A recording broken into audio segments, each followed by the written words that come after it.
Hey everyone, Michael Anthony here. Van Halen, Chickenfoot, Sammy in the Circle. But anyway, you're listening to the only podcast that is dedicated to breaking down the entire Van Halen catalog one track at a time. And the podcast will rock. Ow! Hello, baby!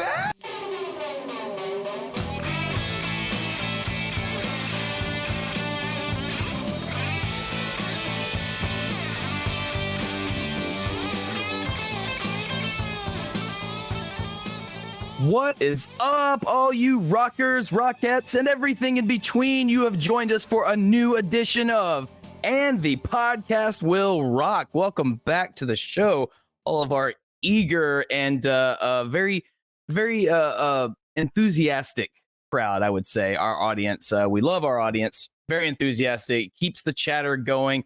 We love hearing about it. Got a lot to talk about tonight. But if it's your first time here, let me break it down. We are the show that dives into the catalog and discography of one of the greatest rock and roll bands of all time, Van Halen. And we do it one track at a time, nearing the end, I might add. But I am your co-host, Mark Kamier. With me, as always, Corey Morissette. And I know Corey is ready to just get right into all of this because we've got a lot to talk about, don't we, Corey? We've got a ton to talk about. I'm just getting off high. I just saw Kiss for the second time here a couple nights ago. Had a wonderful time. Also, I got to meet up with a good friend of ours, fellow podcaster extraordinaire, Kevin Brown. Kevin Brown. At a Denny's in Saskatoon. I have photo proof of said meeting. There it is right there. me and Kevin. He's just a wee fella. They're always after his Lucky Charms, yeah. But we had a great breakfast at Denny's, and a really super terrific guy and a fantastic podcaster. Everybody, go check out Kevin, all of his fantastic shows. He's lurking in the chat here tonight because everyone is just so excited. We're following up an amazing guest last week in Kelsey with another amazing guest here tonight. Mark Kamier, take it away. Well, we often get told on many occasions that we're not experts on the band Van Halen, and we are not rock historians. Why should anyone even listen to us? And my rebuttal to that is, well, we never claimed to be experts. We never claimed to be historians. You're listening just because we're fucking entertaining. That's why you're listening. However, every once in a while, we like to pull in a ringer, and usually those ringers are the experts. And who better to be the expert of all things Van Halen than our guest and frequenter of the show, honoree panelist Eric Senich from the Van Halen News Desk himself. Welcome back to the show, Eric. Good to have you. Guys, great to be back. I see Mark's got some nice Christmas lights behind him. No, those are just mood lights. Mood lights? Oh, it looks like Christmas lights. Corey's got the Kiss shirt. That's cool, man. You and Kevin met up. That's cool. Yeah, I couldn't convince him to come to the Kiss show. He's definitely not a fan, but we met up the next day. I gotta tell you, Kiss takes a lot of shit. They still put on a hell of a show. We had a great time. I would hope so. Yeah, took my 15-year-old daughter and she loved it. She only knew 2 songs, but sang along with those 2 songs as loud as she could and had a fantastic time. So awesome. If you get a chance, they only got like a dozen shows left. They're going to stream their last one on a pay-per-view, but I would highly recommend everybody check out Kiss. Look, they've claimed this before like 15 different times. It's like, this is it. This is our farewell tour. Here's the thing. I think it's the farewell tour for Gene and for Paul. Will they play again? Absolutely. They're already talking about having Kiss tribute bands in different sectors of the world. So Japan will get a Japanese Kiss. America will have an American one. Canada will have a Canadian one. So the Kiss brand is never going to die. There's going to be tons of but like the Kiss Cruise, Gene and Paul are going to play. They'll do one. Sure. Maybe they'll do the fucking Sphere. Who knows? But for an actual touring entity for these 4, I think this is it. They could keep it going, really. I mean, it's because of their gimmick, because of their look. I mean, it lends itself to be, replicated and like keep the legacy alive, if you will. And then you could replace members with newer members. Hell, if Gene really wants to, his hubris knows no bounds. He could get his son Nick to take over his spots, dress him up like the Demon, have him on bass and vocals, and and on and on and on it goes. Just judging from the mindset of Gene Simmons and how capitalistic he is, it wouldn't shock me if that's what happens with the the Kiss brand, as you say. So though they are faring thee well finally for the last time, at least for Gene and Paul, this won't be the end of Kiss. You can never get rid of Kiss. Kiss is forever. Which I wish we could say the same about our beloved Van Halen. Unfortunately, not so much. However, I am going to throw it to Eric because it seems as if there is a little bit of steam left within the tank of the Van Halen engine. Can you let us know? We're going to go straight to the source. We usually cut to Corey for Van Halen news, and he gets it right from the news desk. You're here. I'm just going to ask you, man. Tell us what is going on. What is the big thing happening in Van Halen news right now? This is a good week for Van Halen fans, especially if you're a Sammy era fan. Sammy announced the Best of All Worlds tour with Joe Satriani on guitar, and he's got Michael Anthony with him. He's got Joe Satriani, and he's got Jason Bonham on drums. Essentially, it's Chicken Foot, but instead of Chad Smith on drums, it's Jason Bonham.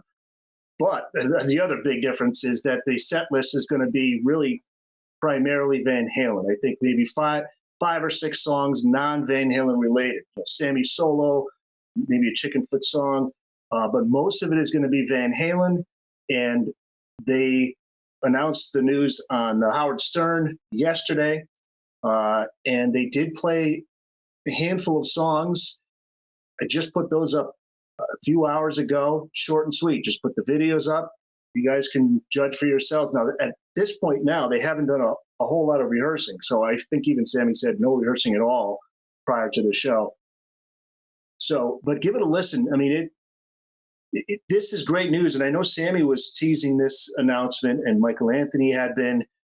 They kept saying there's going to be something big for the Van Halen fans that's coming, and this is it. So the tour, the itinerary is on VHND.com. They are coming around my way. I don't know if they're going to be in Nashville, Mark. Yeah, I think they are in Nashville, Bridgestone Arena. Okay. Yeah, they'll be here. Yeah. So they're coming to my way, Bridgeport, Connecticut, July 24th. Canada, though, nothing yet, Corey. Hopefully, Toronto. But we're already planning I'm planning a family vacation to Toronto. Ironically enough, that same week that Sammy's going to be playing there. I just rearranged the dates when I saw the Toronto date drop. I've already been in contact with the Bo hosts from the Bogus Otis show. Cool. About maybe hanging out with them at said show. But yeah, tickets went on sale today. The pre-sale. It's selling really well in Toronto already. I thought about maybe flying to Nashville and catching it with Mark. I thought about maybe flying to Vegas and catching with Scott Haskin.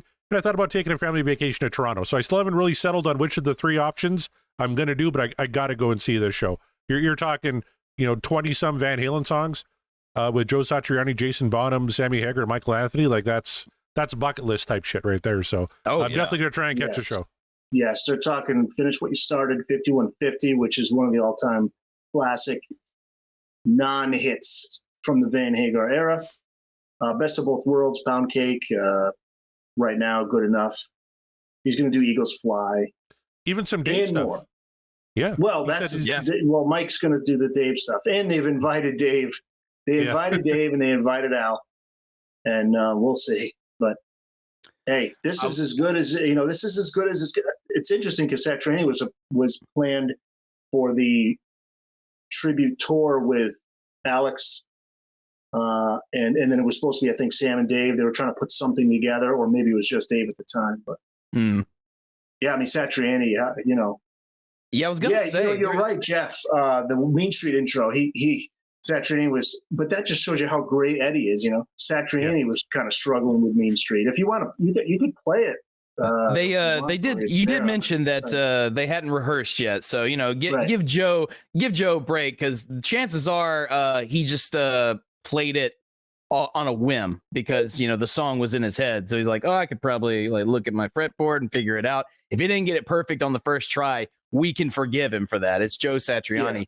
Yeah. Not to bring the mood down because this is exciting news. This is really cool. And I obviously, since they're coming to Nashville, I have an obligation to go to this show. Like, why wouldn't I go? So that's going to be fun. But I want to put it to you guys out there and lurkers, you too, chime in. Is this possibly, you did mention, Eric, that they invited Dave out, they invited Al out, and we'll see. Do you think this is in poor taste of doing this. Just on, I guess, on the side of Sammy, because it seems like this is, Sammy putting this thing together. And with Al being pretty determined to just not do Van Halen anymore, and likely probably just not play anymore. We don't know. But do you think putting this show together and doing this era and even some of the Dave era without Eddie there, without Al there, you think this is in bad taste in any sort of way? I don't see it that way. I guess it all depends on how you look at it. A lot of the comments from people at VHND is, "Oh, this is just a money grab for Sammy." I feel like this is just something that he's doing it for the fans, Chaz. I think he's doing it for the fans because I think he gets at this point now that he's given up on the possibility of an official tribute that's going to happen. And there's a demand now for Van Halen because Eddie's gone. And a lot of people wanted this tribute, whether it be a tour or at least a show or two, and it didn't happen. So I just think he's doing it. He doesn't need the money. We know that. He's doing it because I think it's the right thing to do. It's either this or nothing at all. And unfortunately, you're not going to get the full Dave experience. You're going to get some songs with Mike. But to me, hey, let's do it. I mean, if people don't want to go, they don't have to go. But I think from what you're saying, Corey, the ticket sales are already solid. I would think they're going to do really well. Yeah, not even on general on sale yet. And I was just checking some of the pre-sales, and they're doing really well. You mentioned the full Dave experience. The full Dave experience nowadays is the shit that killed Elvis. So I'm fine with not getting the fucking full Dave. But I think I found that the clip here, if you want to listen to a little bit of Joe Satriani trying to play. Yeah, this is it. Yeah. And then they go into 50. We all just go every time Eddie would play that, and every time Joe plays it, This is impossible to play, right? Impossible.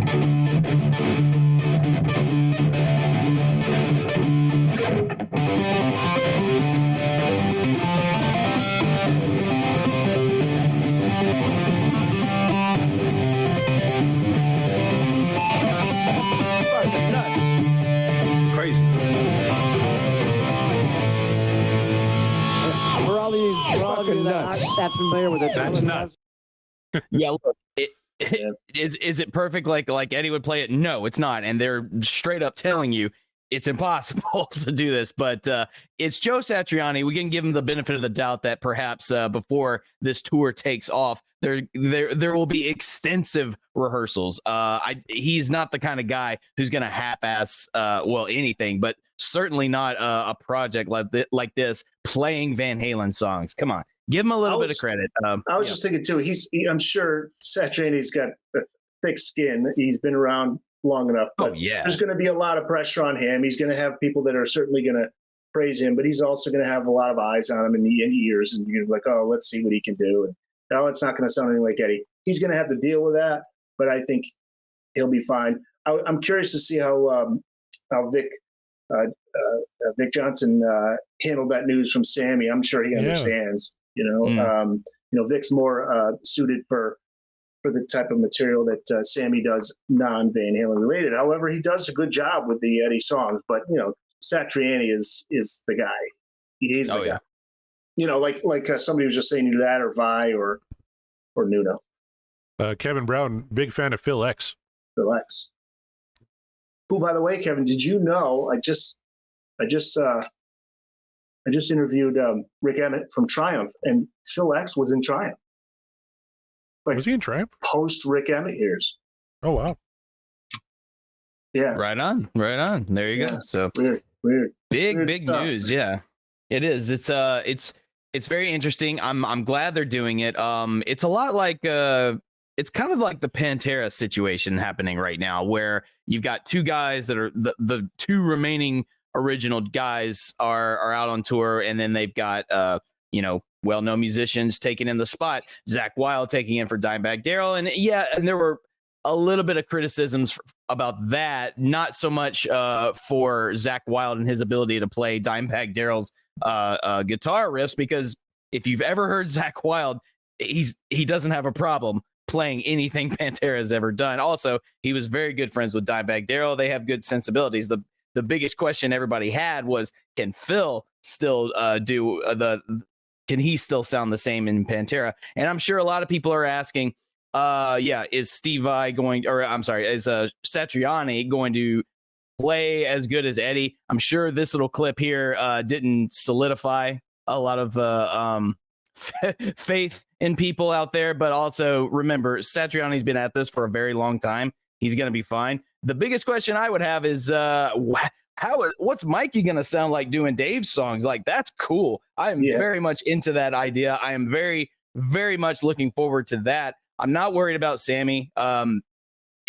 Most of the songs will probably be a step, maybe half a step lower than they usually are in the original key on the recording, because he's in his 70s and, you know, he's still singing as well as he can. But time waits for no one. Age comes for us all. And, the vocal cords suffer burden over time. So that's, I think, where people are really going to be like, all right, impress me, bro, with Satriani. And then, Sammy is Sammy. But I, for one, am very, very eager to hear the Dave era songs with Mikey, hear him do it, because now finally, people, I think, will give him the attention that I think he has been lacking, that he rightly deserves. But, we're fanboys of Michael Anthony on this show. So Mikey, take that for what you will.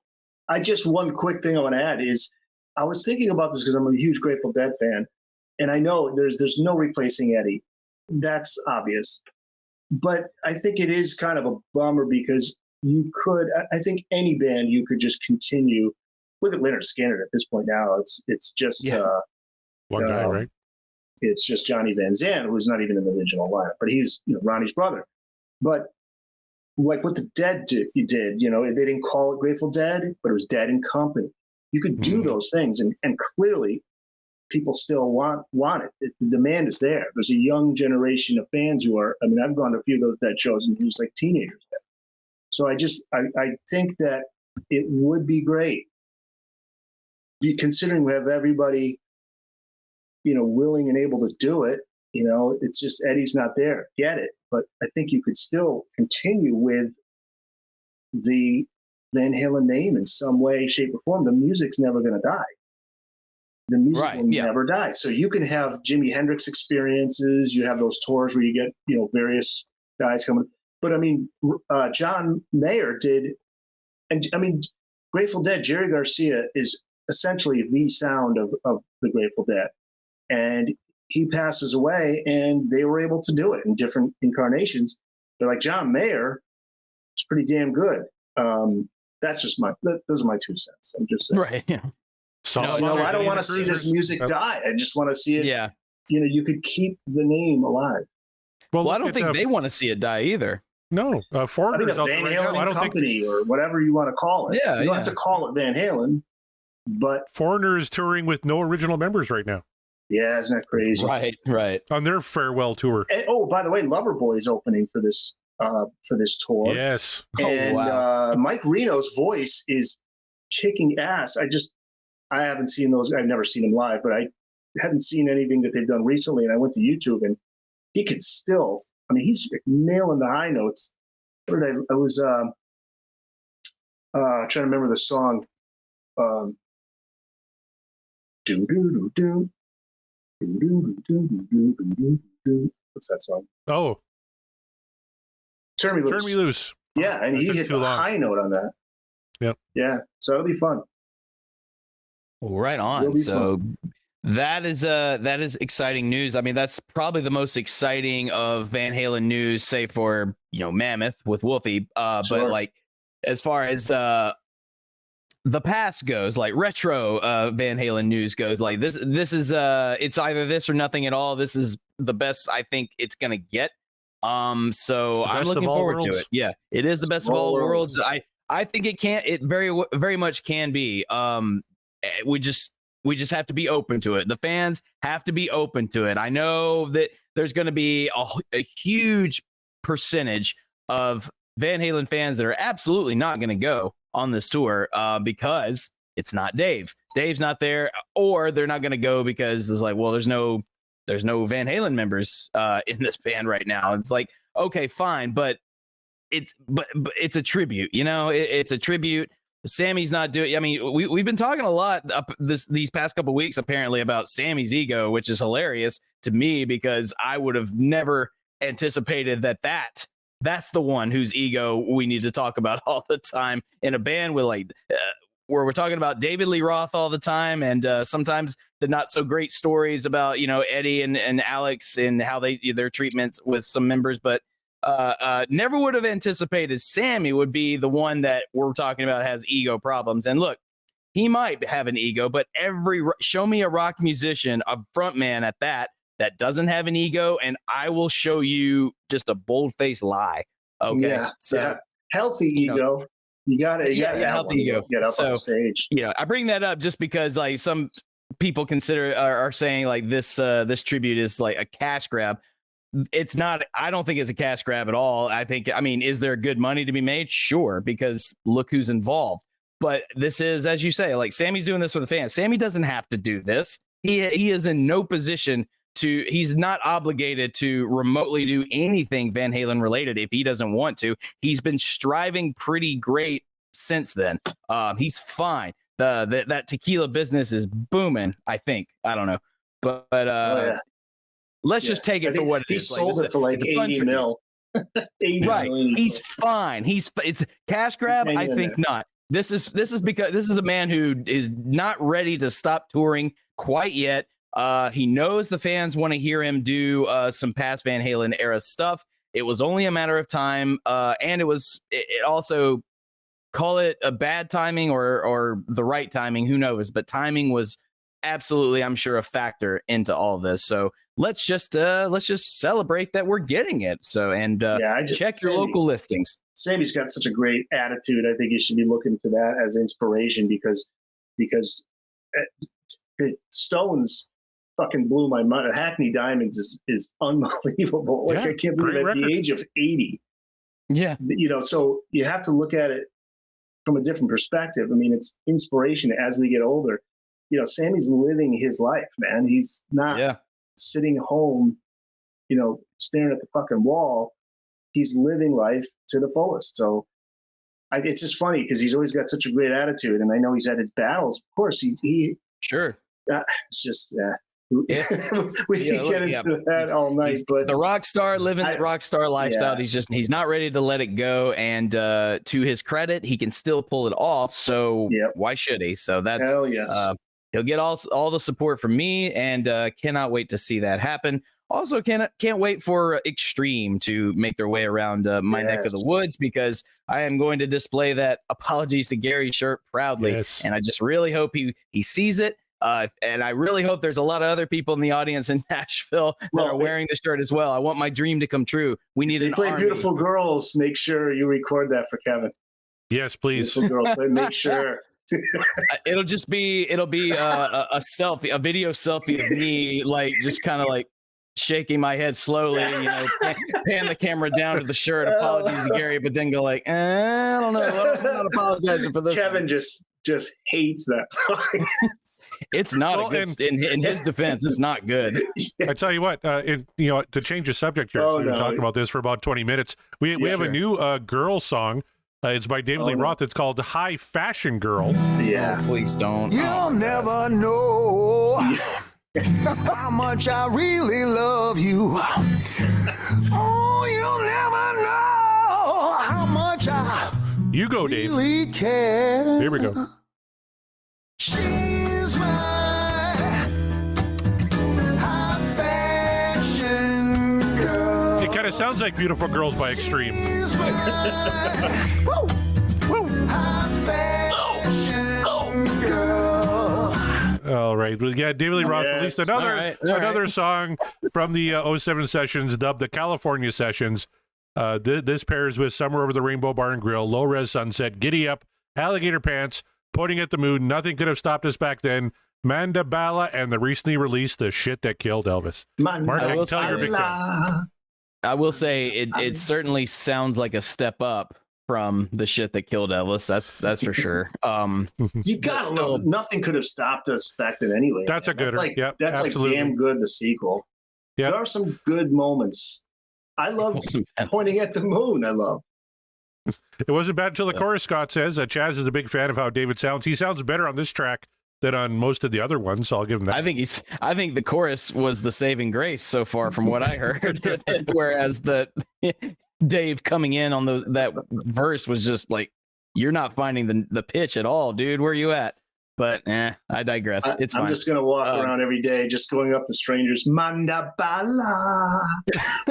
You should absolutely do that. Face. Yeah. Want to and share with us the progress on how that goes. Yeah. I saw Chaz comment that shit that killed Elvis is fun. If that is your idea of fun, I have a really nice thing called Mary Jane Fun. To show you. Yeah, it's fun. Like a stroke would be fun. Like, Yeah, if you consider getting kicked in the face with a golf cleat, fun. surely the shitter killed Elvis. Sure, there you go. It did. He sat down and left the building. So, but that's another podcast. I'm sure there's another podcast out there. Let that be a lesson to you out there, kids. Don't blow out your O-ring. Take it easy when you're doing that kind of stuff, because it's the shitter that killed Elvis. Absolutely. Yeah. The All brand. Don't force it. Let it happen. But there it is. But- So, yeah. We digress. We got one more big story I wanted to mention. We're going to throw it back to Eric Senich. This one's kind of an important one. Eric, tell us about a special auction that's happening. Yeah, that was really, I wanted to come on and thanks guys for having me on just to talk about this, because there's an auction. There was a guitar that Eddie gifted to Jason Becker. Jason was David Lee Roth's guitarist on Unruly Enough. Lou Gehrig's disease, diagnosed with that, I think, in 1991. And it's an amazing story. I mean, Jason's still with us. And he's had a guitar that was gifted to him by Eddie from 1996. Eddie went to his house in late August of 96. And there's video of it that you can see. And Jason's had this guitar for a long time. And he has a friend, assistant, Stephen Correa, who's just the nicest guy. And he is so devoted to Jason. He sets up a lot of the business dealings with Jason, sets up a lot of these. He's pretty much done everything A to Z on this auction, which is through Guernsey's. And it's going up for auction in December. So you can go to vhnd.com for more info and the link to Guernsey's. A nice picture that Corey's showing there of the guitar. And again, that was 96. In the video, you hear Eddie, I think he's playing Meanwhile's Magic, a little bit of that. It's a really cool video. So you could check that out. And the Guernsey's auction, I believe, is in December. Everything's on the site. I'm hoping to have Steven, I'm going to talk to him. We're going to do a video where because he still has the guitar with him. It's going to be with him for a little bit longer, and then he's going to hand it off to Guernsey's for the auction. But I wanted to have Steven on and have a video and put it up on the desk, because Steven's got so many great stories about Jason and his family. His parents are just unbelievable people. And Jason communicates through his eyes. I think we talked about this before, but his father developed a system. So he basically blinks his eyes, and then his parents are able to communicate to whoever's in the room what he's saying. And it's just phenomenal. And Jason he writes music, composes music. And I said this, I was talking to Steven last week, and I said, what is Jason's, day-to-day life like? What's his attitude? He said, he's got the greatest attitude. Like, he's always upbeat, looks forward to every day. And he said he's a huge San Francisco 49ers fan. He said, when the Niners are on, you don't bother Jason. So, but he's got a lot of stories. He's got some stories about Eddie that people don't even know about. Like when Eddie first went over there, I think in that August day when he saw Jason, I think he said to Jason's parents, hey, can I talk to you guys just, in the other room? And they said, sure, and they get into the other room, and Eddie just broke down, like tears coming down. Like, he didn't realize it was as bad as it was. And went back in there, just kind of got his courage up, went back in there and just hung with Jason. You'll see it in the video. It's amazing. So check it out. If you or someone has the money to bid on this guitar, go for it. And Jason's actually not doing this for medical funding, which is what I was thinking as well. He actually told Steven, he's like, I just want people to have it. I just want people to have it because he said it's just sitting there collecting dust, and I want people to know how great of a guy Eddie was, and I just want to share this with people. That's And awesome. That's it. Yeah. That's it. VHND.com, you guys go check that out. Yeah, that's a really, really awesome story. So yeah. He's in his 50s now. Yeah. That's crazy. It's unbelievable. Yeah. Unbelievable. And he's had struggles. He's had times where they had to get him to the hospital, pneumonia, whatever it is, and he bounces back. It's absolutely amazing. That's the power of rock music. That's right. What that is. The healing tones of Van Halen. That's what it's all about. It's about the healing. It's about the hurting and the healing. But there it is. So check that out, you guys. Yeah. Again, VHND. We always plug the news desk, but plug them extra hard because we have a lot of news tonight. But that one especially, go check that out. And if you got the means, then donate. I think that's a good cause. I think it's a cool cause. It's bring a little bit of smiles and joy out in the world. We need it. We are sorely lacking in such a thing. So. If you don't mind, boys, I think we should head on over to the poll because lots to talk about over there. I had a feeling, I did have a theory. I'll be honest with you. I tweeted out that I had a theory of how I thought the voting was going to go. I can't remember what that theory was, so I'm just going to assume that that theory was incorrect. But last week we talked about You Really Got Me, the lovely, the amazing cover song that is pretty much solidified as is it Van Halen's song? Technically no, but yes it is. This version is absolutely Van Halen's. Unfortunately nobody thinks about the King's version of it anymore. Sorry, Kevin Brown. Oh, but Kevin Brown does. Get to his manifesto. Yeah, that's true. That's a perfect segue. But You Really Got Me was up for What Dreams Are Made Of, 90.6% over The Dream Is Over, 9.4, which is actually more like 9.3 because our listener Kyle had mentioned, whoops, I hit the wrong button. I did not mean to downvote. Kyle, again, you've done that. This is like the third time in the third poll he's fucked up because he hit the wrong button. Just answer me this, Kyle. Like, is it really an accident, or are you just saying that because you don't want to catch some heat? It's okay. You can admit it. It's like, if it's not your bag, then it's not your bag. But if it is an accident, an occurring accident, I don't know, man, check your fingers or something. But 90.6%, Corey. I think my theory was, I think it's going to get all the way up to 94, not quite 5. But I was very wrong about that. Is this how the voting went for you? Did you anticipate this? No, it's currently ranked 6th on the debut record, which obviously there's a Murderer's Row of songs on there, but 6th on that record. I thought it was going to be 95%, 94, 93. Yeah. The account, False Premise, who listens to our show, actually said, this is the poll where we finally can see what percentage of voters are just here to troll the podcast. And I think he's right. Right. I think he's right, too. It's just like there's no way you vote this down. Either that or it's just you're just burned out on it. I mean, if that's that into it. I remember my theory was. Here we go. I knew it. I knew this was not going to reach like the 95% or higher. I knew it wasn't, because only this is a cover song. It's not an original. I knew, and I had a feel like, for whatever reason in our time doing this show, everyone has been very hard on the album Diver Down because they call it the covers album. Whatever. I think that's an oversimplification.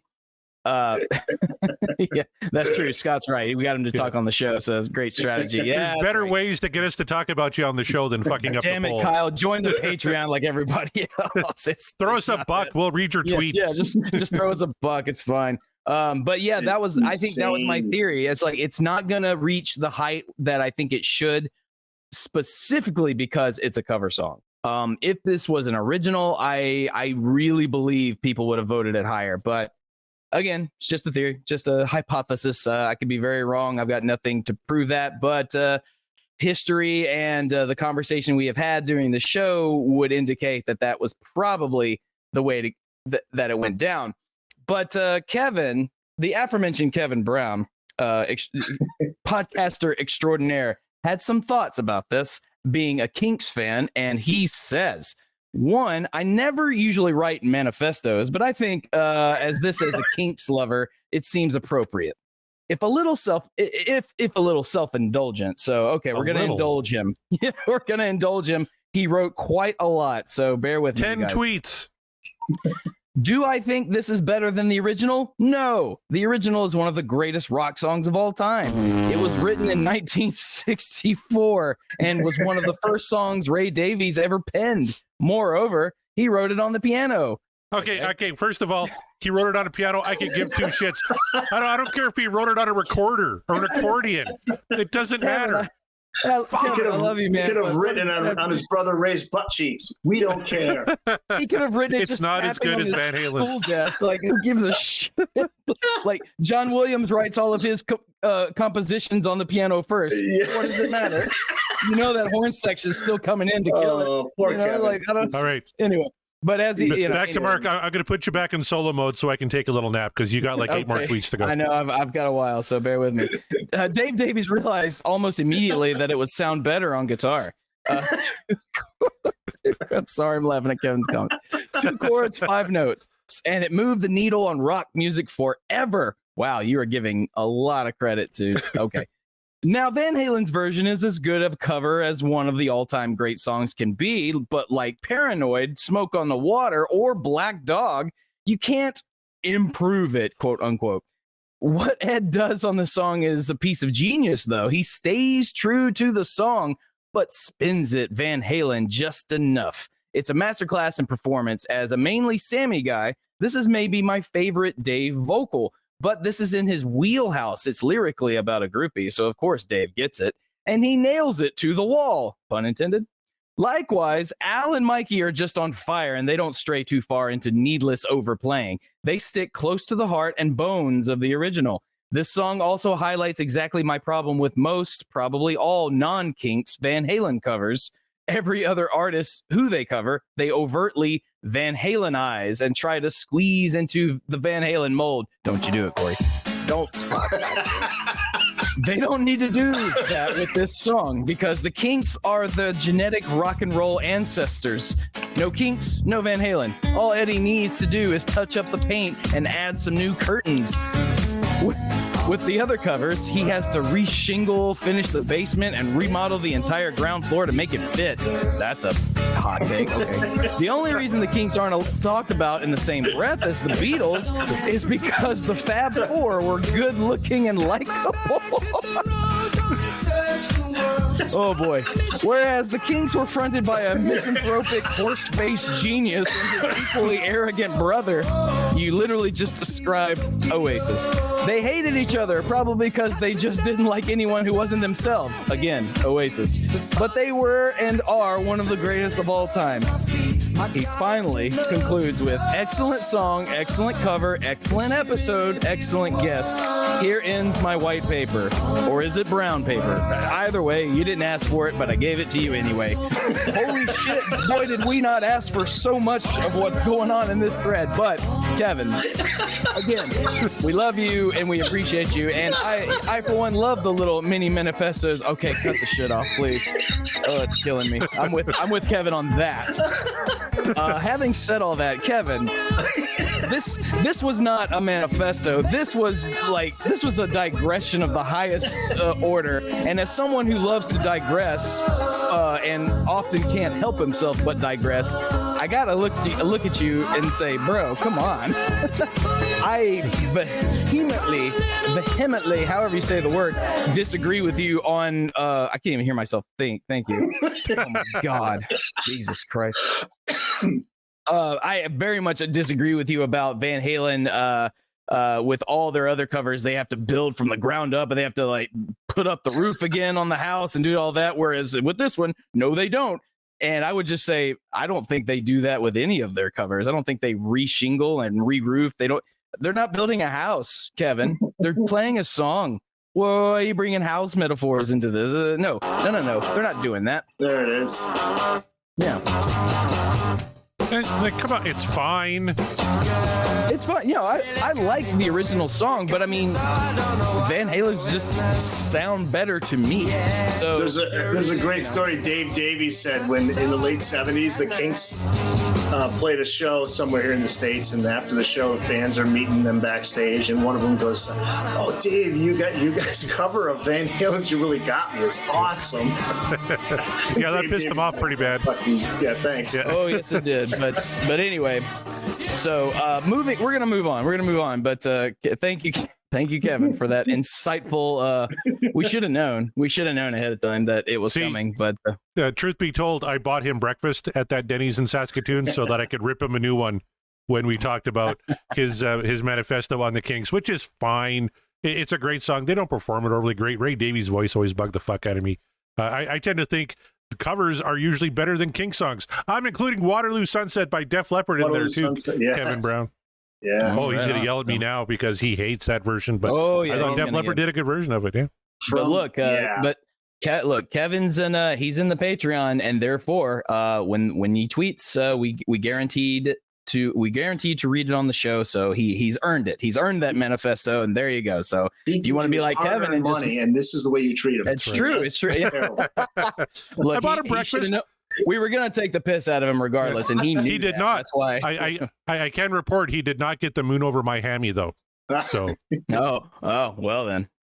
Well, moving on, and speaking of little mini festos, our friend Scott Monroe says it's pop metal perfection. This Van Halenized song transcends the original and should be in the conversation for the best rock cover of all time, period. And for me, it's bulletproof against being overplayed. I can't explain why, it just is. Everyone is so tight and locked in. Eddie Van Halen's his flourishes are joyful sass, a la the girl in the song, to David Lee Roth's attitude-infused vocals. We also get an iconic breakdown that builds up to a crazy man shriek for the ages and an explosive concert ending. This song really gets me. Hashtag what dreams are made of.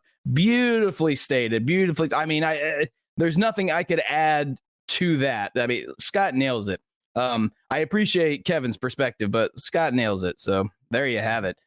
Thank you, Scott. Rava Flav says, as a teenager in New York listening to FM radio, this song and Jamie's Crying were the ones that I heard first.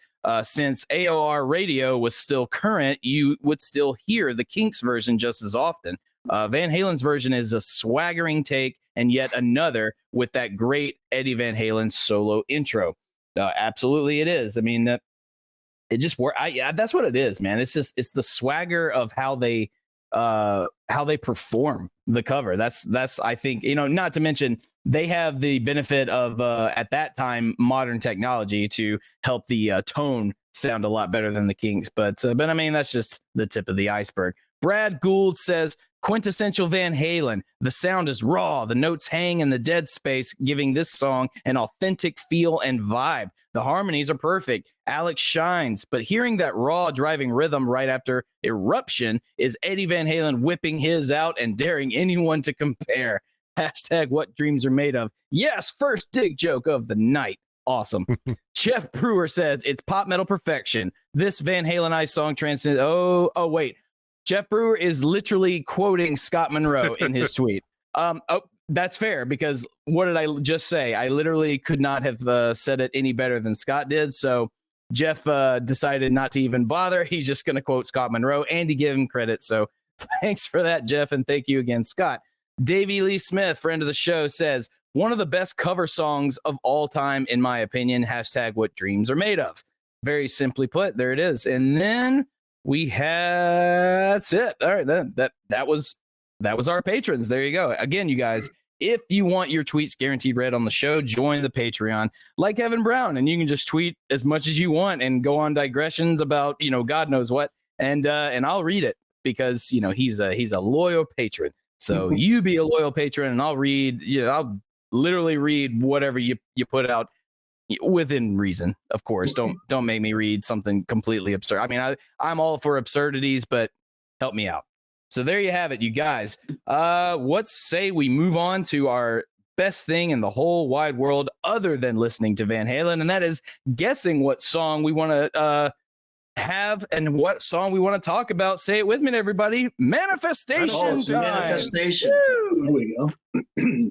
There you go. Take a Seltzer drink, water. everyone. Does that work?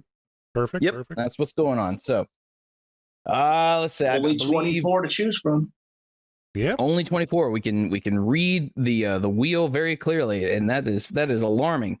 We go over to the Discord, and you might be asking, "Hey, you guys have a Discord?" We do have a Discord. You want to know how to get in? Join the Patreon. Anyway, let's see. The Discord people say, "Spanked you wankers." That is what Chaz wants. Chaz. Oh, wants you missed a spanked couple because- before that one, though. I know, but that was just the first one I looked at, and I just wanted. Yeah, well, to it's throw it in there, Chaz. so- He's going to do that But- every fucking week until we spin it. That's true, and Are eventually these- we will, and then he'll have to pick another one. Are all these songs the ones that haven't been picked yet? Yes, those are still on the Correct. wheel. So Those are Because I So- swore, thought you guys did. What was the one that you saw on it? When It's Love? You haven't done When It's Love yet? no, we did. Why can't this Surprisingly, be no. love? Wow. Scott Monroe says, in honor of Sammy's Best of All Worlds tour announcement, let's hear some Good Enough. So he's going to manifest Awesome. Good Enough. Kevin Brown, the aforementioned one, really wants to get down on the pop sensation of it all. He wants Dance the Night Away. I'm actually shocked we haven't spun yeah. Dance the Night Away yet. That's incredible to me. Jeff Brewer says, since Sam was mentioning Summer Nights, I'll go with that one. Which that is a fan favorite. You guys have been manifesting that one for a while. Eventually it'll land. Our buddy Michael says, going back with House of Pain. He wants to hear House of Pain. That's another one that is very much heavily requested. Eventually we'll spin it. Aftershock is the one Ryan Powell wants. He's going to miss the show tonight. Sorry, Ryan. But he's with us in spirit, and he's manifesting Aftershock. Tom Armbruster is going with House of Pain. So there's another one. And then Scott Everett. He said, hey, Senich is an 84 guy like me, so it has to be House of Pain tonight. So there you go. Free for House of Pain so far. So then I throw it over to our honored guest, Eric Senich, man. Hey, what do you want to spin on the wheel tonight? What do you want to manifest? Call your I shots, have my sir. pick. Yeah, I got my pick. Wouldn't it be funny, though, if the very last song chosen is This Dream Is Over?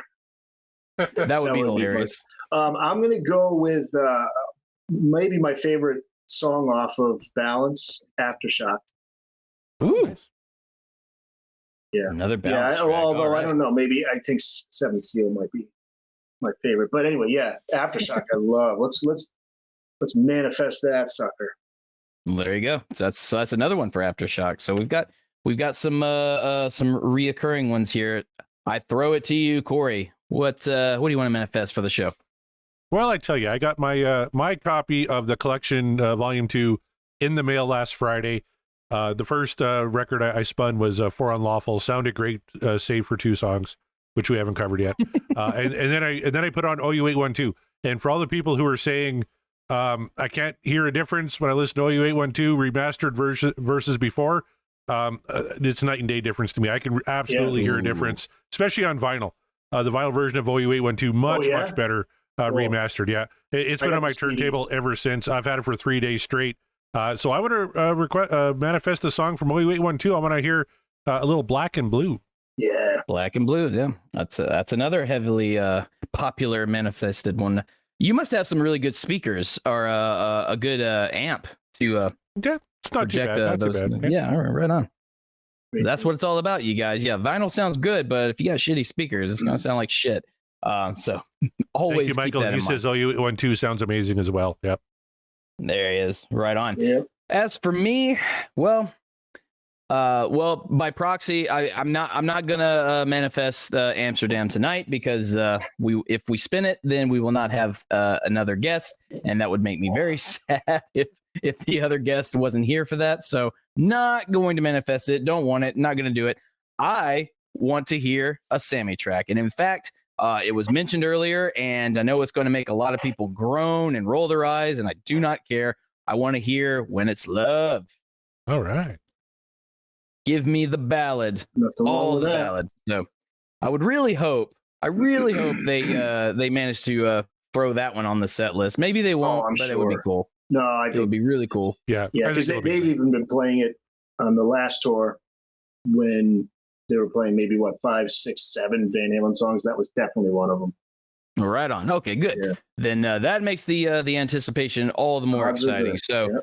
without further ado, if you are ready, Eric, Corey, if you're ready, I'm sure Sammy's warming up back there. There's 3 of us on the pod here, and how many lurkers we got right now? 6. We have 6 right now, so we'll shuffle it again. Ferris Bueller fans, 9 times. 1, 2, 3, 6, 7, 8, 9. All right, take it away, Mr. Hagar.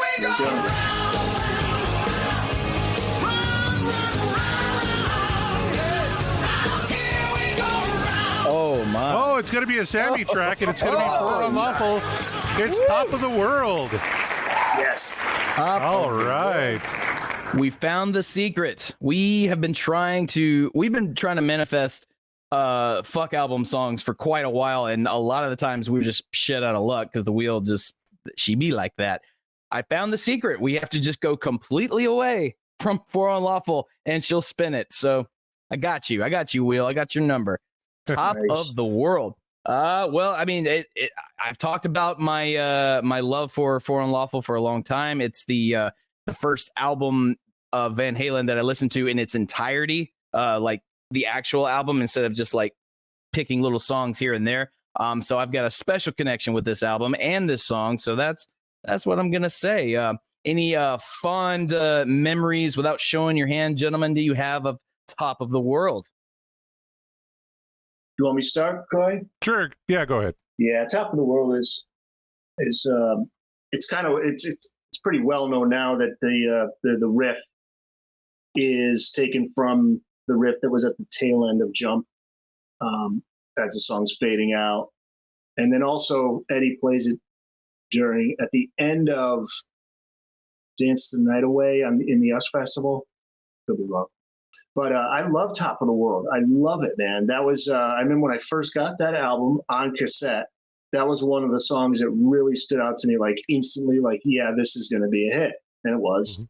Mm-hmm. Yeah, I'm so glad we're going to do this song. Love Top of the World.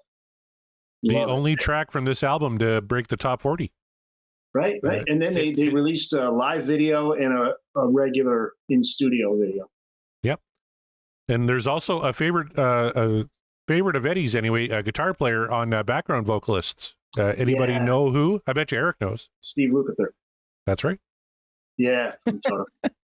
He had that one ready. He just like, I know what you're about to ask me. I have the answer. Here it is. Don't answer, Mike. I got it.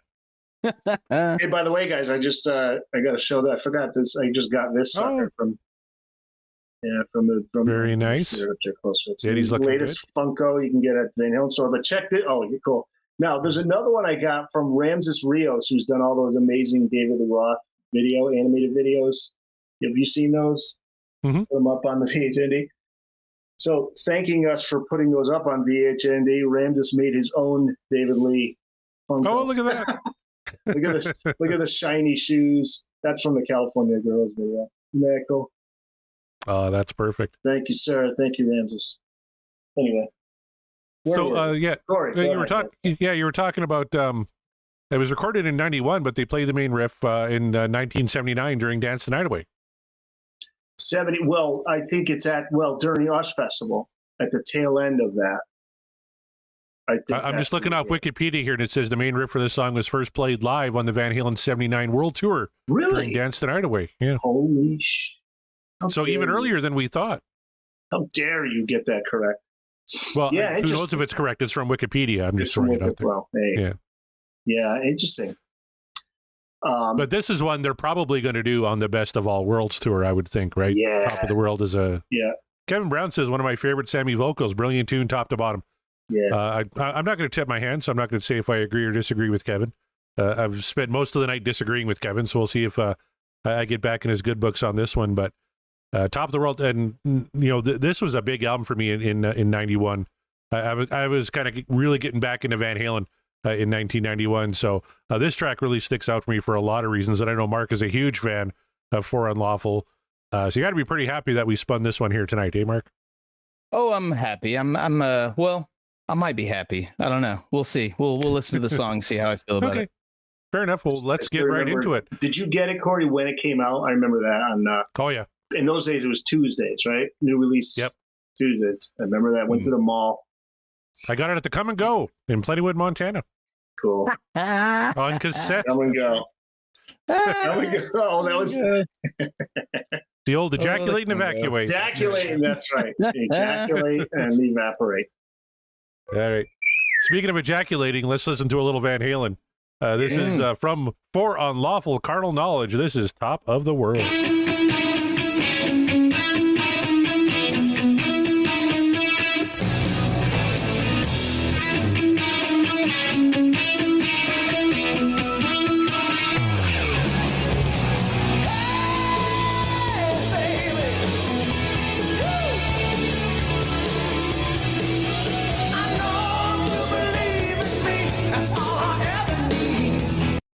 All right. Kevin Brown says, in combination, the best top and tail on a Van Halen record. Possibly. I also want to point out that opening 2 lines because I love that opening. I know if you believe in me, that's all I ever need. I always just love that opener. That's fantastic. Oh, yeah. Sammy lyrics take a lot of shit, especially on this show. I love that lyric.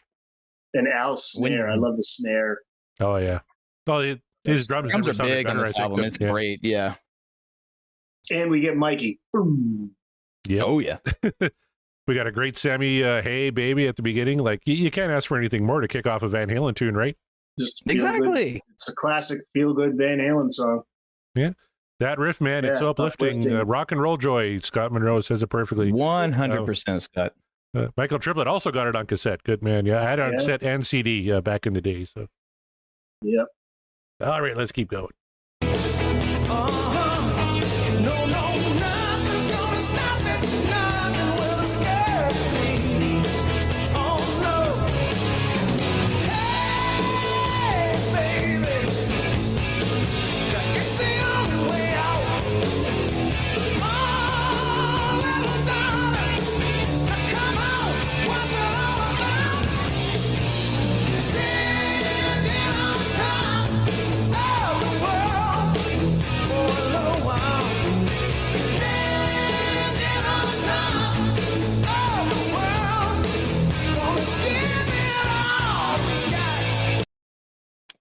Love it. I've mentioned there are specific things that Van Halen does that make them, it's like their signature thing. And one of my favorite aspects of that are the harmonies. And we talk about the harmonies a lot. And when I think of Van Halen harmonies, what immediately pops in my brain are a couple of different answers. But Top of the World is definitely right there at the list. What just that part of the chorus, the standing on top, like that. Yeah. Those harmonies, man, they get me every time. It's good stuff. Yeah, man, it's just goosebumps. Goosebumps. Yeah, that's man, they were unstoppable at that time too. I remember thinking these guys are just going to go on and on because they proved that they could. Because at this time the grunge was starting to hit, and they were going to survive it. Them and Aerosmith. I can't think of anybody else that was able to survive that period. Aerosmith 91 were arguably the biggest band in the world. Pump was a massive record. Pump in 89, and then Get a Grip in 93. Get a Grip, and yep. I tell you, Scott Monroe says Pound Cake is in the conversation for best opener. 100% agree. Top of the World also has to be for best closer. Again, 100% agree. This is a great way to kill not kill a show, but to end a show. And then he says, for a little while, that little coda at the end of the chorus there is so perfect, right? Because you're always standing on top. Scott. You're standing on top of the world, but it's only just for a little while. Yeah, you're just capturing that moment. That's a Sammy, just reaching for that. And it's moment. It's the way he sings it too. It's almost like it's like a throwaway melody too. It's like because for a little while, it's like he's backing off of like standing on top of the world for a little while. He's so it's dynamic, man.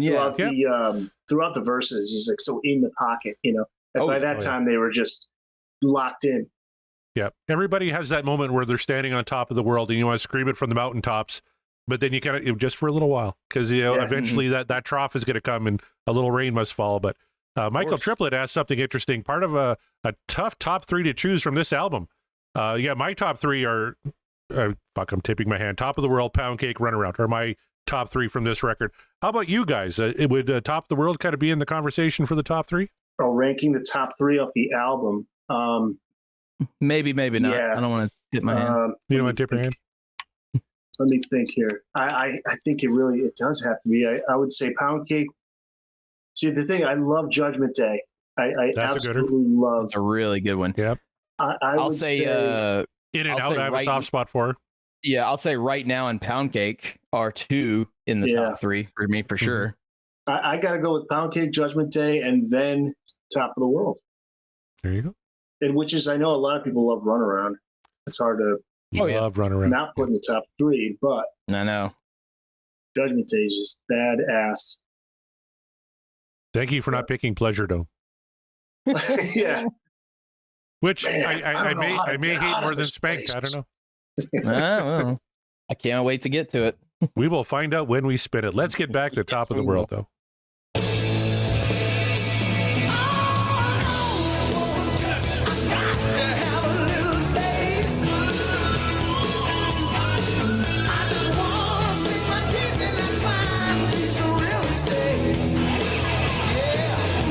All right, there's another line I absolutely love. For all you David Lee Roth is the better lyricist people, which I'm one of them, you got to give Sammy his props on this one, though. Oh, I know you want to touch. I got to have a little taste. I don't want to sink my teeth in that fine piece of real estate. That's a great line.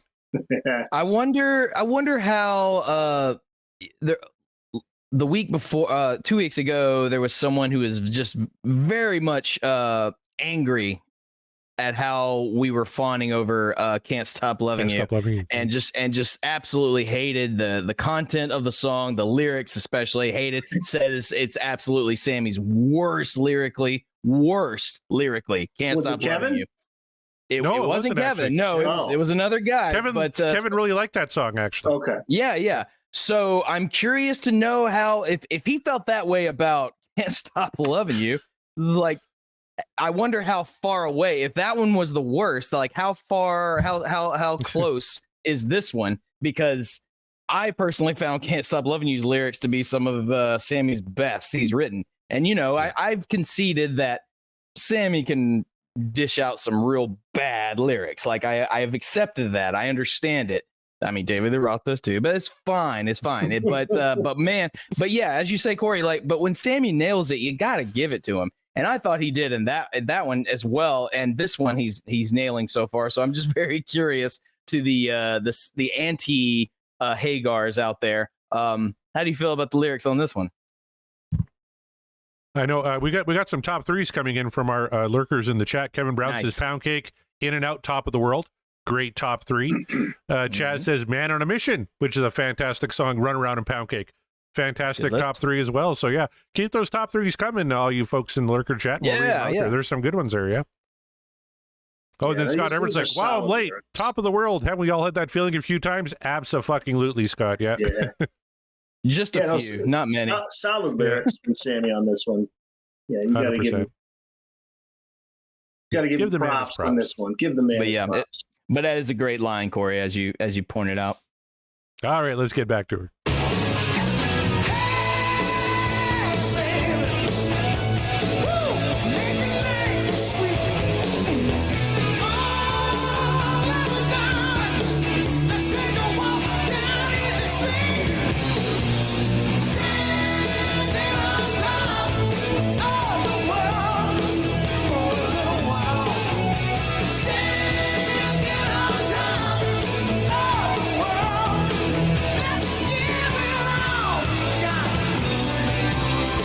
All right, back to the Alex Van Halen appreciation thread. I just want to talk about the pre-chorus or the bridge leading into the chorus. He throws in these little rolls, these little tom rolls that just add so much kind of flavor to the song that I just, as a wannabe drummer, when you're air drumming along to this one, you put in those little rolls. It's so much fun.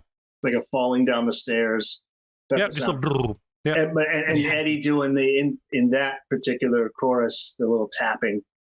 Mm-hmm. It's just, and it's like it's kind of subdued a little bit because your focus is on Sammy and the vocals and on Alex because he's right there in your face with it, and even Mikey to an extent. Eddie is kind of not regulated to the background per se, but a little bit his performance in these he's very low in the mix. But if you listen to exactly what he's doing, though, he's doing a lot, as you pointed out, man. He's some great tapping patterns going on over there if you really tune into it. And fret not if you're worried that Eddie's too far back in the mix. Like, oh, he's coming. Don't you worry about that. Yeah. Andy Johns. Yeah, this is great production from Andy Johns on this. 100%. Scott Monroe says he alternates between Runaround and Top of the World as best on the albums. Depends on the day. When we do the ranking show, I guess he'll have to get his final vote in there. That'll be really interesting. Tom says his top 3 is Judgment Day, great tune. 316, there's a vote for the instrumental, and Right Now. So 3 great tunes there too. Yep. All right, let's get back to her.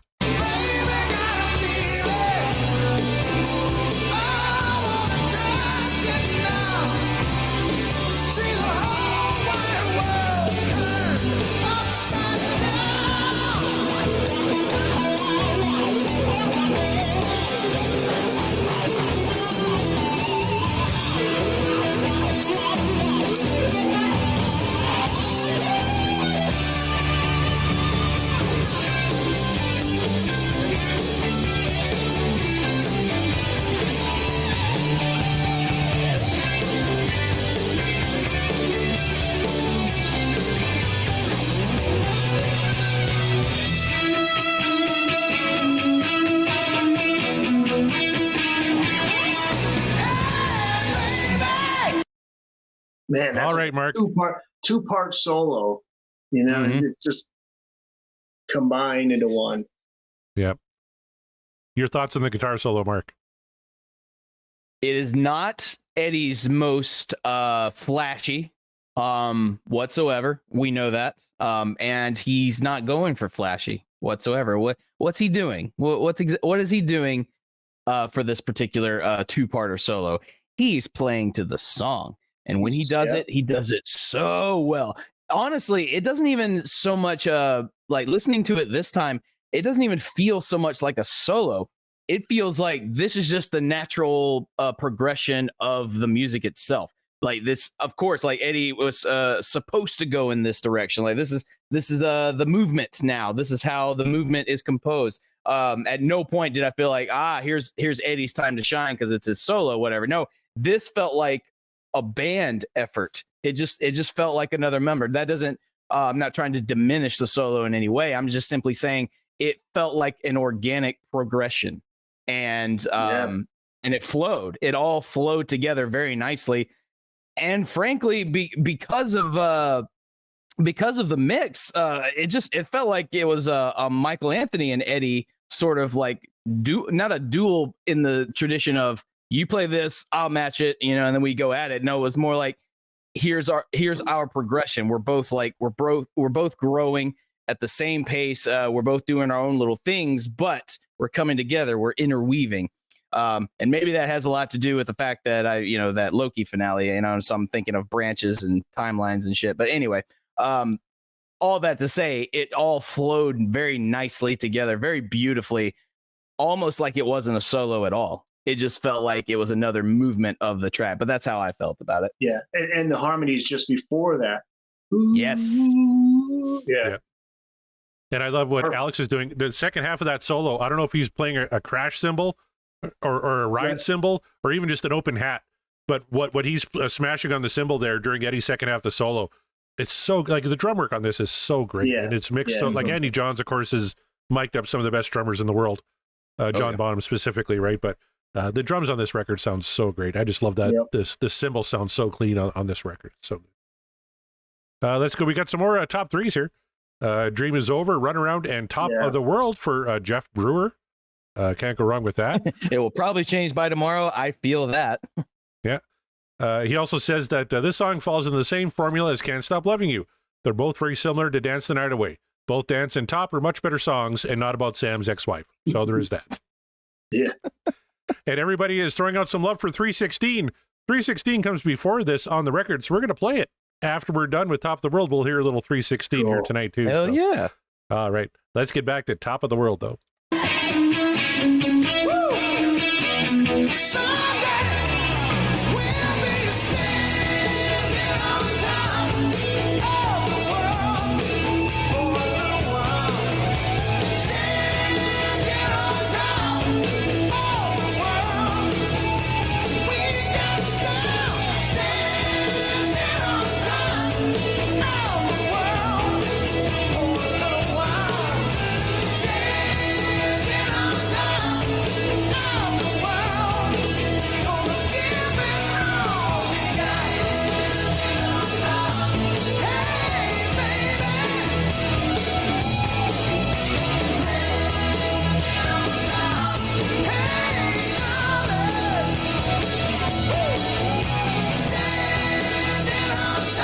Doesn't get any better than that. It really Sammy doesn't. Hagar, Van Halen. So he's definitely playing a ride cymbal on the outro there. So I'm going to say he was maybe Yeah. just bashing on a crash cymbal during the solo. She had that nice, big, loud kind of crash sound as he was bashing away on it. So Very much fucking so. phenomenal. Yep. Someone who's not also overly flashy in this track is Sammy. He's not doing anything. I mean, obviously the vocal parts are, he's in his upper range and everything like that, but not nearly as big and boisterous and flashy as we've heard him sing before. He's not going too over the top or anything like that. It just fits. So I don't know. I like the fact that he decided not to do that. Like let's go out not on a huge big flashy note. Instead, let's go out being on top of the world, right? Let's just play something that feels good and feels right, cohesive. Jeff said, yeah, it's pretty good. Yeah, he's all right. He's pretty good. Yeah, but I like that. It just sounds like it all came together so easily. It's like It really does. Yeah. And I really love the cover of the single. I'll bring it up here. Oh, where they're yeah. all just kinda- isn't that cool? Yeah. That's cool. That's in the inside of the. I know the cassette has it on the inside. That's Good what's stuff, going man. There it is. on. Top of the World from For Unlawful Carnal Knowledge. Another one off that beloved album that we enjoy so much, and we've heard only just a few songs from it, so we've got more to come. But until that time, let's break it down. Finally, Eric Senich, our honored guest, honored panelist, friend of the show, honorary member of the show. We'll go ahead and say that. You're with us. You got Top of the World. Tell me, is it what dreams are made of, or is it? Oh, Eric. Oh yeah. Eric, how could you? You're the Van Halen guy. Oh, no. Oh, Oh, wait, no. Who's this? There you go. Nice. Absolutely thumbs up. A no-brainer. Didn't even have to think about it. Corey's got jokes for days. So there you go. Simply put, it's Right up no there brainer. with Josephina. Oh boy, Right up there, Josephina. That too. Yeah. that's a I statement. saw that on the wheel. That one's still hanging out. I know. It just like I was so that'll be relieved the that one. That didn't come up. I was That'll be the That'll last be one. that'll be the last one we spin, because like that's just how this show has gone for us. Just like Yeah. we'll end it on that note. But anyway, What's going to happen, Mark? You're going to go to the Extreme show. Gary's going to Yeah. see your shirt. He's going to invite you backstage to ask you about it. You're going to get him on the show for our last ever episode, and we're going to spin Josephina. And he's going to have to talk about it. man. Yeah, actually, to be honest with you, I would love to get his perspective on it before I listen to it, because I haven't heard Josephine. I don't know what I'm in for. it's about his mom. Yeah. It's about his So, mom. okay. All right. Well, then. what would you do, Mark, if during the concert all of a sudden you see Sharon and say, "Hey, come on up," and he wants you to sing "Beautiful Girls"? I'd be like, bro, I don't know this all that well, and you really don't want me singing it. It's like, can we do another song? Can we pick a different one? Not Hey, this Gary, one. I'm a big fan. You want to sing Beautiful Girls? No. And then I like, nope. And then I just crowd surf, like stage dive into the crowd and be lost in the darkness. I'll do more That's, than words. Can I do that Oh one? my Can I do God. Wholehearted? Right? It's like, can we do that? Can we like literally pick another song anyway? But Corey, I ask you, Top of Oh the my World, goodness. is it in your top 3, or before that, is it What Dreams Are Made Of, or is the dream over?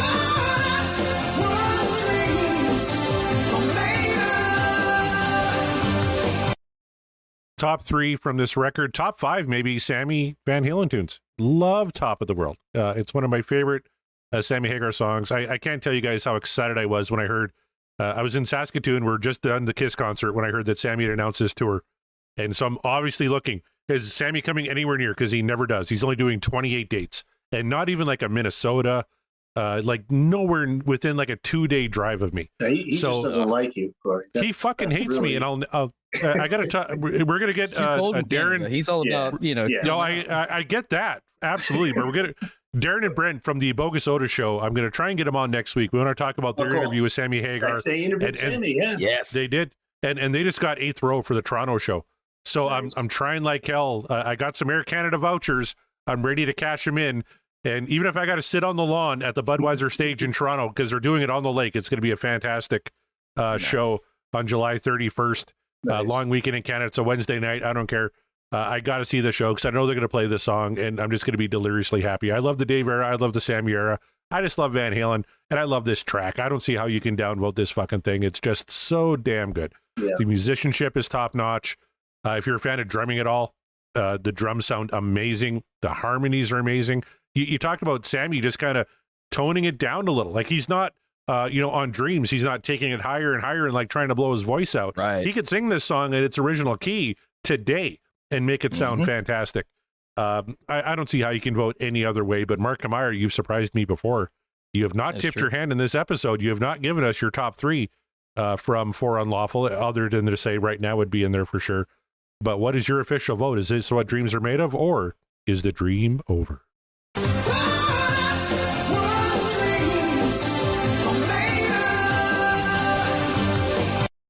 You know what I Reveal. I think you need to do a remastered version of those sound bites now. I should, yes. You Good really call. should. Yeah. I really should. Very true, yeah. But huge reveal. Yes. Top of the world right now. Pound cake. Those are my top three from For Unlawful Carnal Knowledge. I know, shocker. Everything you said, everything we've talked about, everything in the chat. Like, this is just a feel good Van Halen tune, which is something that nobody does it better than them. When they do a song that just makes you feel good, and it's uplifting too. Like, sometimes with Dave's songs, even though it's like party rock and it's very fun to listen to, like the music is very fun. Sometimes the content is kind of, a little bit dark or maybe a little bit drab, or like, oh, we're looking at it from a different perspective here. Not too much uplifting of the Dave era. There's a few, but there's not too much. Sammy, though. Sammy's all about it. Like, and when he can like really nail it, he nails it. And Top of the World is absolutely him nailing it. And just as I said, he's not doing anything overly flashy. He's just being Sammy. He's just singing to the song.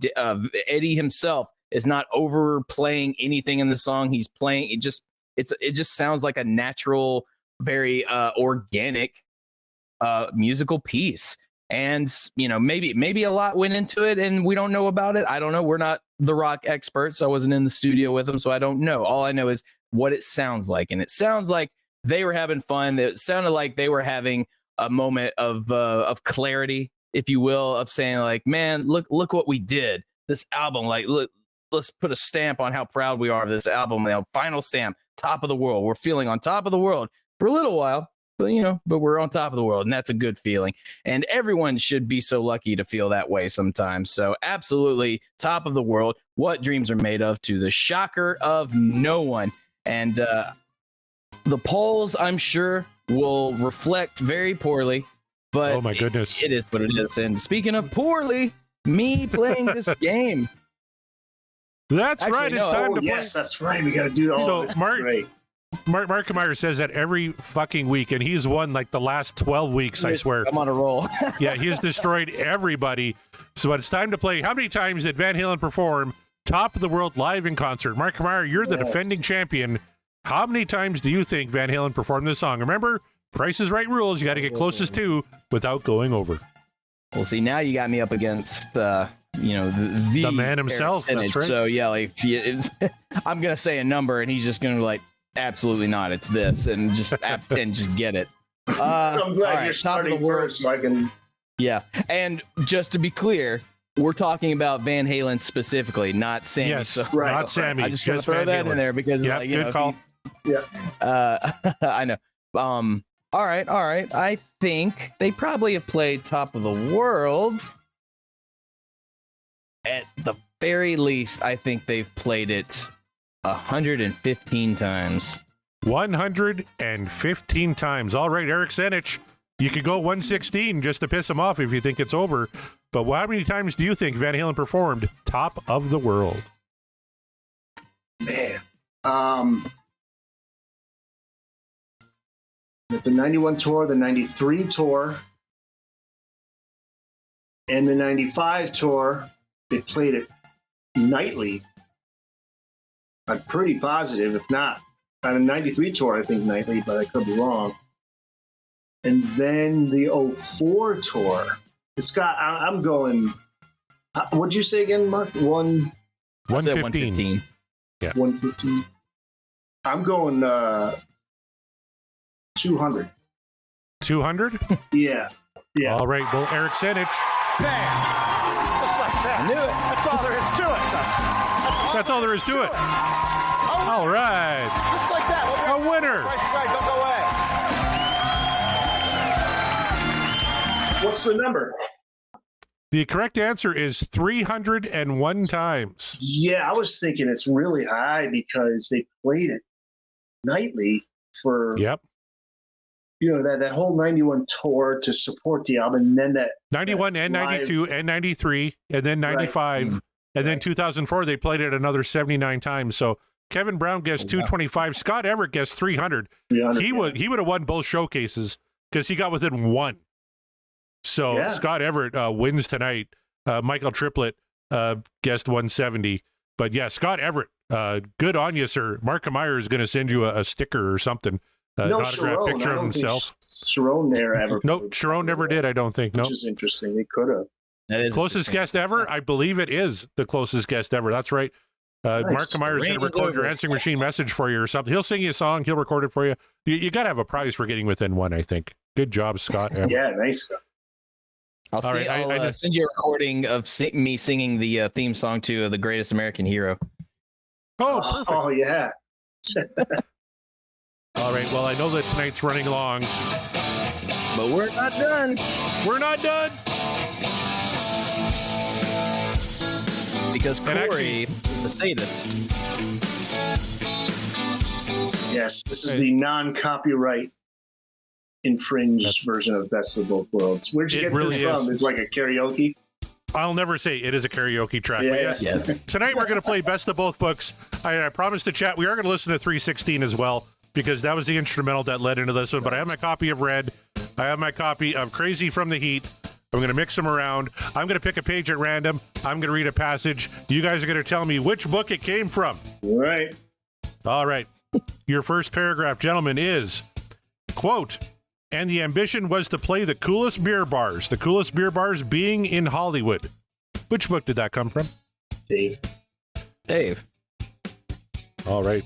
Well, guess what? That's 1 point each. That came from Crazy right. from the Heat Cool. from David Lee Roth. Good job. All right.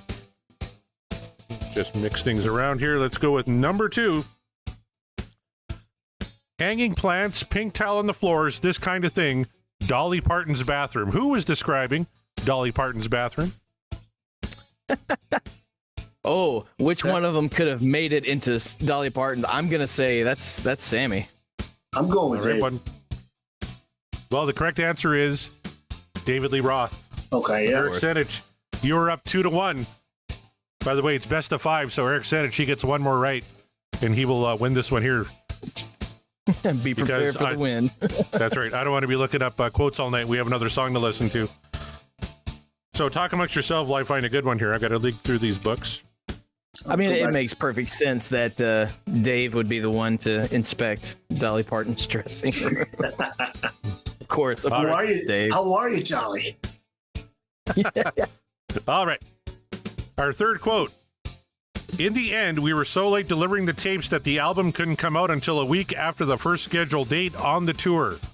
Which book did that come from? I'm sticking with Sammy. Can you read it again? One more You time. betcha. And by the way, we're going to play up to 5. So, Mark, you still have some opportunities All right. here. Okay. In the end, we were so late delivering the tapes that the album couldn't come out until a week after the first scheduled date on the tour. That's Sammy, and I think it's referring to 081 Okay. And Mark, who did you guess? Sammy. You're both correct. Okay. Is he Both referring to Sam. 081 Do we know? I believe he is. Yeah. Hard to say because I'm literally just flipping to random pages in both books. Okay. So, Yeah, I could be wrong on it. All right. So far, it's close. Yeah, you're 1 up. all right. Your next quote. Oh, Scott At might 4 be right. I think 5150 is he's saying. It might have been that album. Okay. Yeah. Anyway, sorry. All right. Next quote. At 4 o'clock, we roller skated up to a phone booth, called the manager and said, I can make it. Massive hysterical dash to put together the airplane flights and the visas. Who? Which book does that come from? Dave. Yeah, Dave. You're both correct. David Lee Roth, Crazy from the Heat. All right. All right. Nice. Eric Senich, you were at 4. Mark Meyer, you were at 3. Eric can win it all right here. But Mark, if you get it and he doesn't, you will force another question here. Ooh, I can force a sudden death. It's not going to happen, but maybe. Your next quote. At this point in my career, I felt comfortable doing anything. I didn't care about my so-called image. Who said that? Sammy Hagar. Eric? Sammy. You're both correct. So Eric Senich, win. you won it. 5-4. Good job, my friend. Not shocked, I got to say. We haven't played Nope, that book. not shocked at all. I'm more shocked that I held out as close as I did. Mark, you've been doing pretty good at games, but best of both books we haven't played in a while. But you held up valiantly against the legendary Eric Senich. And now, Eric, as your reward, we're going to listen to 316. What do you say? Yes. Let's do it.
All right.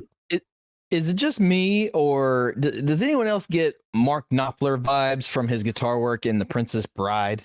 Oh yeah, This interesting. Yeah, Yeah. good Like, call. Good call. Absolutely. Something in like the way it's either the way the notes Eddie's hitting or just the way he's playing it. But yeah, it reminds me a lot of those bing, bing, bing, bing, bing, bing, bing from Princess Bride. But I love that. I've always enjoyed that track, and I've had that association in my brain for years. Love it. Yeah. Why don't you tell us about 316 there? Yeah, you're the expert. Yeah, and he played it when Val was pregnant. He would play it for her, basically like playing it to the baby in the stomach. And he played it live without a net, you'll hear it. So he had the piece already written. But then when it came time to doing For Unlawful Carnal Knowledge, he said, let's put it on there and let's call it 316. At March 16 is when Wolfie was born. And he used it when he got married recently. He used that walking down the aisle. That was the song that was played. Hell yeah, fellow March baby. What's up, Wolfie? There you go. Scott Everett did the same thing. Not going to lie, he held the speaker up to my wife's stomach when she was pregnant with both my girls and played this. Just a beautiful piece of music. It is. Absolutely. Yeah. It is. Yeah. And it You're works. right. Up against Top of the World. It's interesting. They're so different, but it works so well. 100%. It's inconceivable. Inconceivable. He says Inconceivable. Knievel. And how about guys? We're getting close to Darren Balchowitz's new book coming out soon. I'm David Lee. You got to get him on the show? Yeah, I want to get him on for sure. For sure. You got it. I haven't talked to those guys in a while. Yeah, we got to get them back on the show. But yeah, the Bogus Otis boys I'm working on hopefully in the next week or two. we can get them on the show to talk about Sammy and the new tour and the collection. There's so much Sammy news right now. Love to get A lot of Sammy news. I know there's a large portion of our audience, and then the people that just listen to troll that are very, very upset, I'm sure. But them's the bricks, and you're just gonna have to make do because it's all a part of the Van Halen umbrella as far as we're concerned, and we're still trucking along. We still got some tracks to go. Tonight was Top of the World and a bonus 316 with one of our absolute favorite guests and honorary panelist of the show, Eric Senich. Eric, man, always a pleasure. Always love having you. So please do. First of all, come again. We'll have more shows. We're not done yet. We still got lots to do. Still got live shows to do once we finish some albums. So hopefully we look forward to having you return there. Please let the people know if they don't already, because we plugged it to hell at the beginning of the show, but go ahead and plug it some more. Tell them what you got going on, where they can find you. Yeah, thanks for having me on again. Always love being on. VHND.com, of course, is the website to go to for all the Van Halen news. There's been quite a bit, and I want to thank Darren Paltrowitz because he's been contributing a lot. The Joseph Sikora, I had never seen the show, a Stars Network show called Power. As a huge David Lee fan, but everybody and so many people have been contributing to the VHND site. So thanks to everybody who's been helping. But yeah, VHND.com, VanHalenStore.com, and of course BookdownRock.com. Just had an episode with Triumph singer guitarist Rick Emmett. Had a great talk about Kiss turning 50, Corey, with nice. Martin Popoff.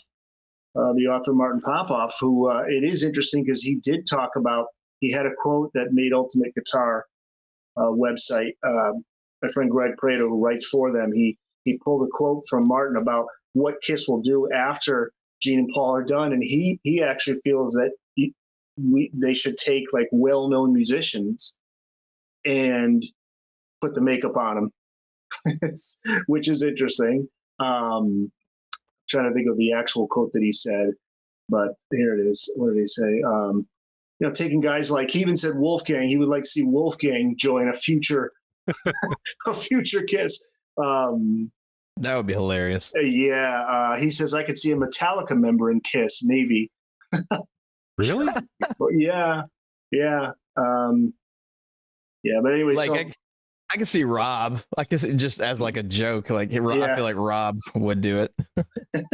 But actually, and you know what? Keep an eye out for. I was a guest on my weekly mixtape, and there's a guy you should have on. He's a big Van Halen fan, and his podcast is all about picking the ideal mixtape. And so we had to come up with the ideal Van Halen mixtape. So he's going to be running that soon. So looking forward to that. I think that's all I got, guys. Yeah, well, that sounds fun. Sounds not completely unlike another show that dives into making the ultimate mixtape, like Backtracks Aerosmith, starring Corey Morissette himself, one of his many podcasting ventures, and he's only growing. It's only going to get further and further along until there is nothing more than the CMPU. And speaking of that, Corey, please let the people know where they can find these shows that you're a part of and what shows they can also expect.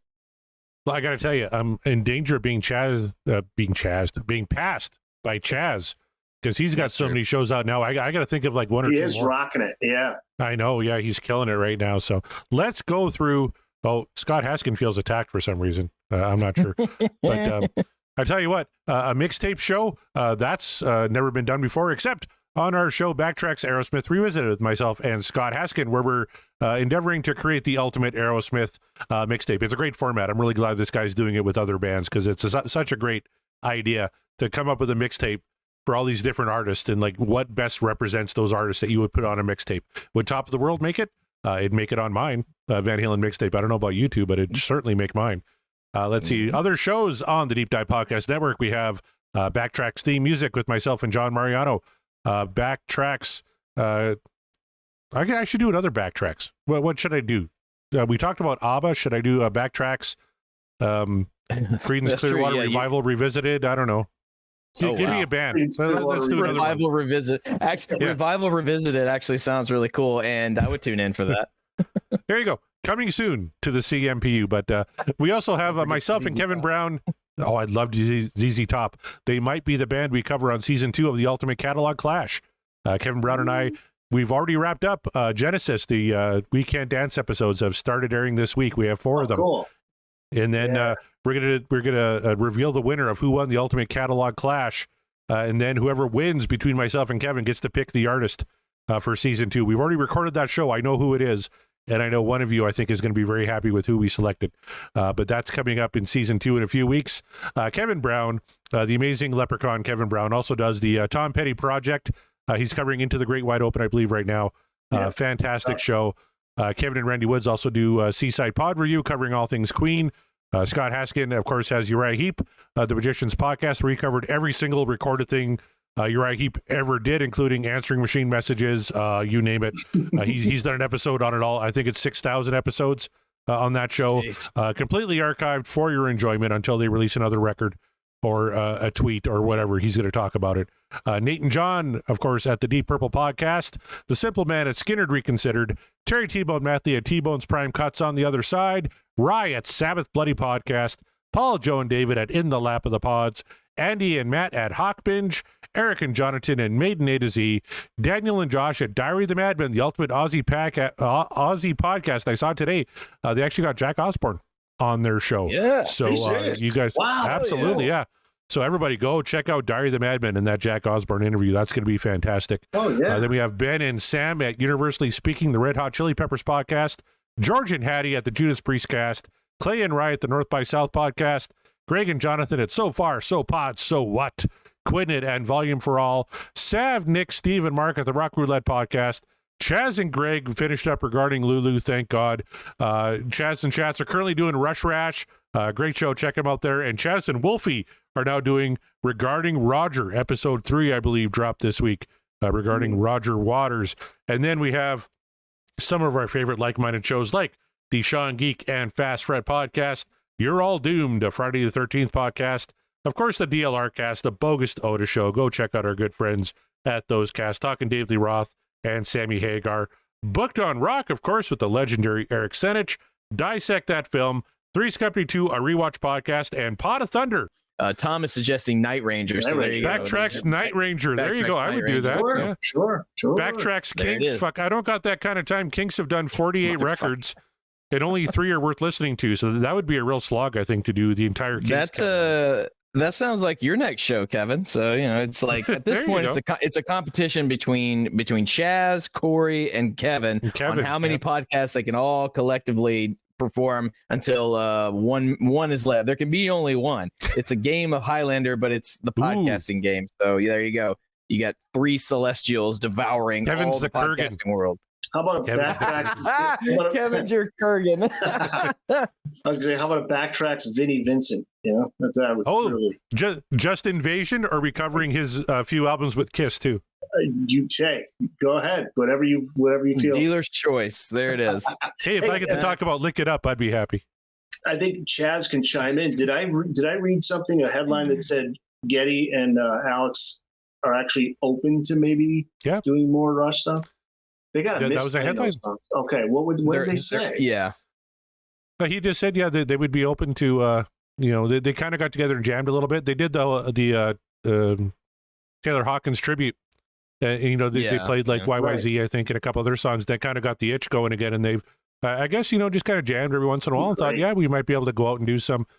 It's kind of a touchy subject when a member dies, especially a pivotal member of the band like Neil Peart. Well, you're like, okay, what the fuck do you do after that? Like, how do you replace Neil Peart, right? Like, at least with John Bonham, you replace him with Jason Bonham. Makes a little bit of sense, but he wrote the lyrics and the music. The music was a big part of the music. Yeah, he was. Yeah, that's interesting. But who would they have as a drummer? I would say Dave Grohl. I'd say the answer is you don't replace him. What you do is invite other drummers and basically make it kind of like this roulette of drummers come in and like plays on different songs. Okay. You don't have one specific guy. Maybe you have one drummer that does a couple of songs and then like interchange them. I wasn't gonna make that joke, Tom, about Kevin being too short to be Kurgan, but you said it, not me. Kevin is mad. Yeah, the rampant heightism is a disgrace. Oh no. I agree. You know, as a short king myself, I must agree. But yeah, I was just thinking, that's my idea. Get a revolving door of like Mike really Portnoy solid musicians. And Mike Portnoy would be good. he just rejoined Dream Theater, which he did, didn't think that would ever fucking happen, but Right. here it is. So, but yeah, Portnoy would be great. Danny Carey would be fantastic. You know, Grohl, absolutely. And then just I think they should do that. I think they should just get Rufus Taylor. Rufus From the there. Darkness. Yeah. Josh Why not? Freese, why not? Because, Josh Freese, absolutely. Yeah. Yeah, he does Still right. everything else. So Yeah. Travis you know. Barker. Could he do some? Tommy Lee. I know Travis could. Kevin Brown loves Tommy Lee. He's his favorite drummer. I bet you he could do some Rush, couldn't he? Oh, Tommy, I don't know. Tommy would have a tough time keeping up, you know, when he's lugging all that extra weight around all the time. So it's just all that good extra God. junk. You That's know, right. it's like, yeah. Only Tommy Lee and Eric Senich can relate to that, boys.